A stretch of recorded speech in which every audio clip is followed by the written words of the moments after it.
I think we can acknowledge that superheroes are pretty neat. They have superpowers, some come from out of this world, and some accidentally kill their lover with radioactive sperm. Google that shit. Now, the two biggest superhero universes that come to mind are either Marvel or DC. No, not that DC. Oh god, not that either. Yeah, that one. If I had to say which one I prefer more, I would say DC because I'm a sucker for men in tights. I'm a sucker for DC's unique heroes and villains, especially the Batman universe. I don't really care much for a man who sneaks out at night fighting people in a bat costume, but the villains in the Batman universe are some of the best in my opinion. Sadly though, we can only experience the life of Batman through movies, cartoons, or comics. Yet what if we can experience how it is to be the Batman? Welcome everybody, I'm Sit Back Review. Wait, this doesn't feel right. We're missing something. Oh, I know.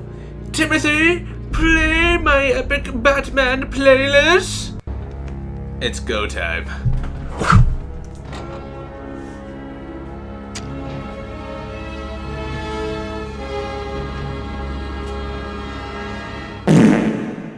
If you were expecting a really, big and cool opening, you're surely mistaken. I don't got a budget, but I got a cool ass cape now. Welcome everybody, I'm Sit Back Reviews, and this week's review is the Batman in a new light in Batman Arkham Asylum. Hold it! Are you a misfortunate rando that just happened to click this video? Well, if you enjoy watching, please hit the like button and subscribe for more. You can also hit the bell, but we all know you're just gonna refresh your recommendations. But please help me reach my biggest goal this year of 1K. Hefty goal. Now, that's enough time out of me, so back to the video. Batman Arkham Asylum is the phoenix rising from the ashes for DC superhero games. For some odd reason, most games that involve superheroes are either mediocre or just flop entirely. One of which is notorious Superman 64. What? I'm stuck? How the hell am I stuck? I'm underneath the bridge. Looks like Superman stroking his super dick. When it came to Batman though, some developers tried, yet never really hit that Batman mark. Until Rocksteady Studios crashed on in with the Arkham series. That blew up in popularity, and we got to experience how it feels to be in the Batman universe. Now, I don't know why, but I'm doing another review series, seeing that my Borderlands one didn't really, kick off, cause I got lazy. But I enjoyed my PokePark Duology one. Thus, the Batman Quadology begins. Is it quadrology? Or quadrilogy? Qualogy? Quadology? Quad? What the fuck do I call this? So I'm going to be reviewing the games in chronological order. Boom boom, bop, beep, bop. You get it. Now, why am I doing this? I just had Batman on the mind. But I paid $15 for this mask and cape, so I'm getting my goddamn money's worth. But before anything, I need to do a dead meme.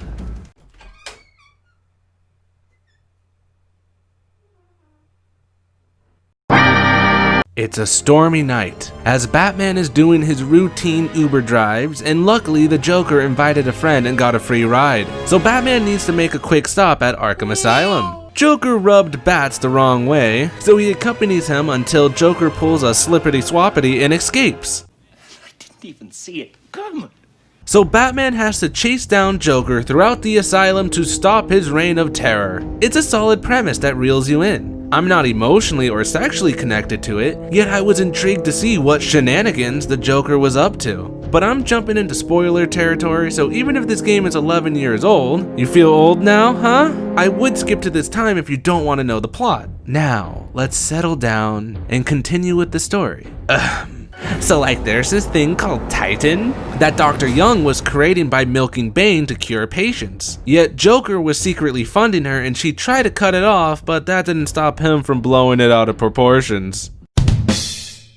Get it? Cause she's dead. We like to have fun here. Now Joker has his hands on the Titan formula and Batman's got squat. So the adventure for a cure entails a boop and a bop, a big scary croc. We got a cure. It's time for the final fight with Joker, yet Batman got injected with Titan as Joker injects himself too. And he a big boy now. Batman then uses the cure on himself to take down Joker with a final fist of justice, bitch. Thus, the day is saved. Again, to reiterate myself.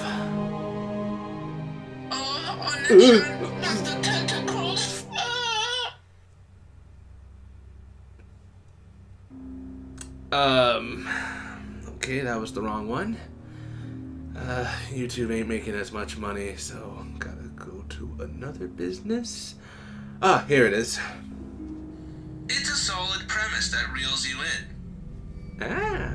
This type of story feels like an episode of Batman the Animated Series. It's not drawn out, nor squished together. Interesting enough, who would have foreseen that such a simple plot would be critical to future games?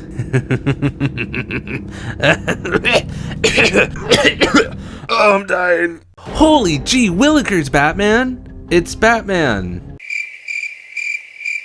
I don't know where this joke was going. For the first game in the series, Rocksteady already created an experience that makes you feel like the Batman. The gameplay is cut into 3 sections. When you encounter thugs in large groups, Batman goes into flight or fight mode, where you bash skulls with a cacophony of snapping bones. This overwhelming amount of power makes me feel like some type of over-the-top anime character, as I tore these thugs a new asshole. お前はもう死んでいる。何?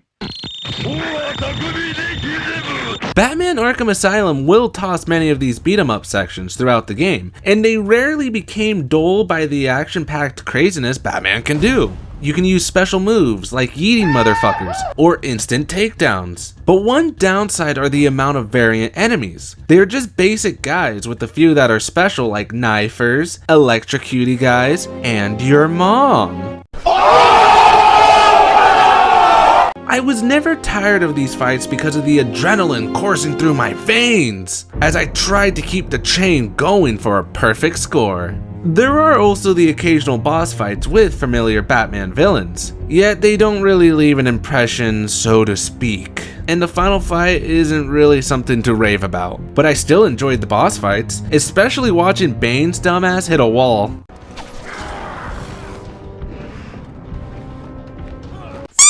But where one side of the coin is fast-paced fighting, the other is cunning stealthiness. There are moments the prisoners will have guns, and surprisingly enough, Batman ain't bulletproof.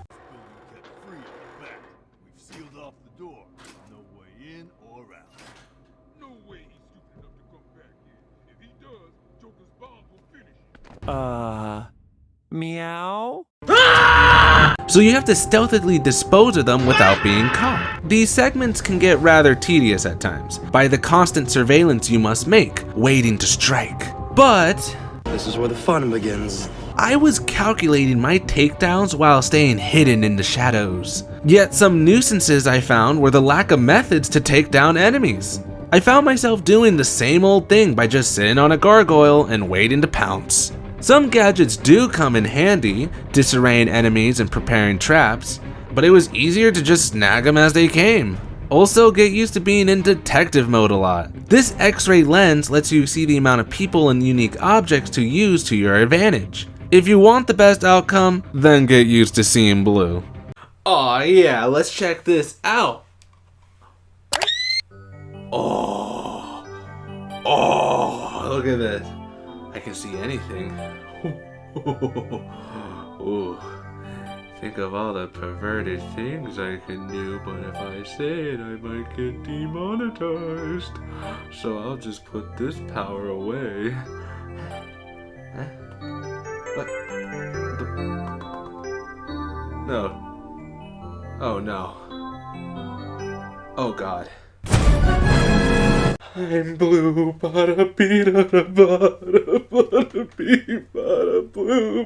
Past the fighting and stealthing, Batman can explore the island and use his master detective skills to solve puzzles. You're going to get used to Arkham Island because it's not really the largest playground to roam around. The island has 3 quadrants with buildings to go into. Oddly, Batman Arkham Asylum is pretty linear because of this. There's hallway but scarier, and never-ending hallway. I know my directions.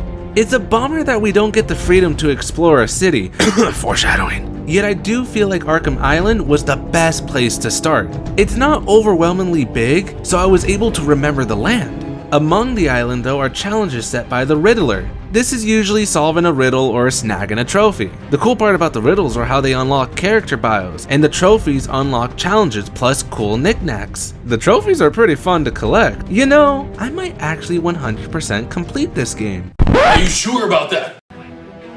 Oh, hell no! Okay, I dropped that idea faster than Sasuke rejecting Sakura. I tried to do it, but I just don't have the brain power to want to do it. But it's not like we missed much other than the Riddler getting swatted. Yes, it is I, Edward Nigma, the Riddler, and more importantly, your intellectual superior.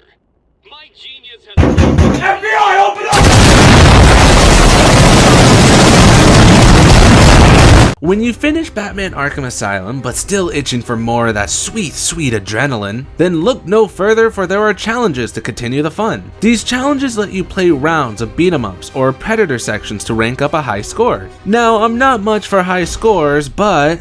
You ever dance with the devil in the pale moonlight? I thought Batman and Armored Batman was fun, but when I saw that the Joker was playable, I lost a pair of underwear that day. Just the pizzazz he gives off, the goofy toys of destruction, and the bizarre movement of fighting made a dream of mine I never knew come true. I felt like I was dancing rather than fighting.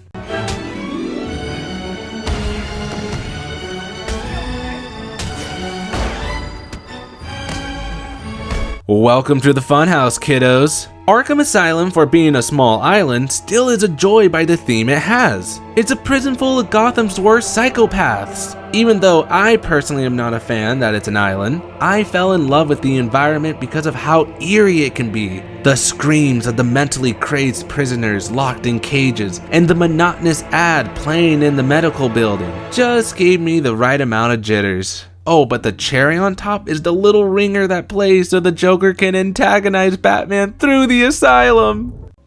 Trail's cold. I should get back to where I last saw some tobacco. I come to make an announcement. Shadow the Hedgehog's a bitch-ass motherfucker. He pissed on my fucking wife. Now, I can't really rave about the soundtrack on Batman Arkham Asylum because I'm not so much of a fan of it. Don't get me wrong, I like it, but have you tried listening to it when taking a poo? It's not fun. It doesn't have that flow where I can listen to it on my off time. Yet it fits perfectly to the environment of the asylum, and how it's an adaptive soundtrack just makes it 10 times better. Now, some of you heard me say adaptive and most likely was like, oh boy, Sit Back Reviews is trying to use big words again cause he's not smart. And I won't deny that. But Arkham Asylum's soundtrack is mainly adaptive music. If you want to know more, please check out Noodle's adaptive music video. It's really educational and he's just a hilarious guy. How do you make music transition from one thing to another based on a change that happens in the game without knowing when the change is gonna happen? What the fuck? But the best example are the Predator segments. It starts out silent, scoping your prey. As one goes down, the tension rises and the music begins to grow. One by one, the enemies are going down. They are frightened and terrified as the music is getting louder and louder. Through all of this, the ecstasy of taking them down fills your pores as the final one gets knocked out. Just because I personally can't listen to the soundtrack on my off time doesn't mean I won't acknowledge how perfectly it fits to Arkham Asylum. Now, it's not a Batman game without the villains. You got fan favorites like Poison Ivy, Killer Croc, and the Joker. There's roughly 7 villains in Arkham Asylum, sadly. You would think that a prison that holds villains, there would be more. Sadly, this was a bummer to me because I wanted to see more of Gotham's finest in a video game light, but they still make do with references and villain nods through bios that I enjoyed reading because I got to learn more about the lore. Plus, there's a villain called Ratcatcher that I had no clue about, yet is he named Ratcatcher when he's outside and Mousecatcher when he's inside? No, nigga, rats are outside, mice are inside. Yo, but what if a mouse goes outside? Does it become a rat? And if a rat is in the house, is it a mouse? I ain't never seen no mouse outside, though. That's what I'm saying. That's because it's a rat, fool. Damn. Now, even with the lack of villains, I have to mention the voice talent, especially to those who grew up on Batman the Animated Series. You see these two wonderful voice actors? Now check this shit out. Yeah, pretty fucking cool, am I right? You got the deep voice of Kevin Conroy for Batman again, and the maniacal laughter of Mark Hamill for the Joker. Arkham Asylum in general has amazing voice talent across the board. It's one to fanboy at the fact your favorite villains are in the game, but it's pure bless when they're voiced so perfectly. They stay true to who they are like in the comics. One of the best parts, ironically, is when you die. They antagonize Batman as he's bleeding out. Good work. Joker was right. He was easy.